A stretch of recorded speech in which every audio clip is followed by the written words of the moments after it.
মৎস্যচাষী ভাই বন্ধুরা, ভিডিওতে যে মাছগুলো দেখতে পাচ্ছেন এগুলো হলো বড় সাইজের থাই পাঙ্গাস মাছের পোনা। আপনারা যারা থাই পাঙ্গাস মাছ চাষ করা নিয়ে চিন্তিত তাদের জন্যই আমাদের আজকের ভিডিও, কারণ আপনারা আমাদের কাছ থেকেই সংগ্রহ করতে পারবেন নতুন চাষের নতুন উন্নত মানের থাই পাঙ্গাস মাছের পোনা। এই যে দেখেন আমরা যে মাছগুলো দেখাচ্ছি এগুলো কিন্তু এই বছরের চাষের পোনা। তো আপনারা যদি এই মাছগুলি চাষ করতে চান, আমাদের ভিডিও টাইটেল এবং ভিডিও ডেসক্রিপশন বক্সে আমাদের ফোন নাম্বার দেওয়া আছে এবং ইমো হোয়াটসঅ্যাপ নাম্বার দেওয়া আছে। আমাদের সাথে যোগাযোগ করে মাছগুলো সংগ্রহ করতে পারবেন। আর আপনি চাইলে সরাসরি আমাদের ঠিকানা যে কোনো মাছের চারা অরণ্য পোনা আইসাও নিতে পারবেন। এই যে দেখুন মাছগুলো নতুন পোনা, কোনো ভাইরাস নেই, 100% ভাইরাস মুক্ত।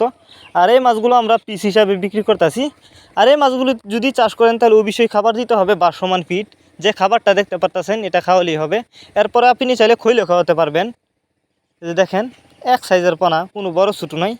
আর থাই পাঙ্গাস মাছের পোনা যেখান থেকে ক্রয় করেন না কেন অবশ্যই উন্নত মানের পোনা ক্রয় করবেন, তাহলে কিন্তু চাষ করে বেশি লাভবান হতে পারবেন। আর যারা থাই পাঙ্গাস মাছের রেনু চাষ করতে চান তারা চাইলে রেনু আমাদের কাছ থেকে সংগ্রহ করতে পারেন। তবে রেনু চাষ না করে যদি পোনা চাষ করেন তাহলে কিন্তু বেশি লাভবান হওয়া যায়, কারণ রেনুর চেয়ে কিন্তু পোনা অল্প সময়ে চাষ করে বাজারজাত করতে পারবেন।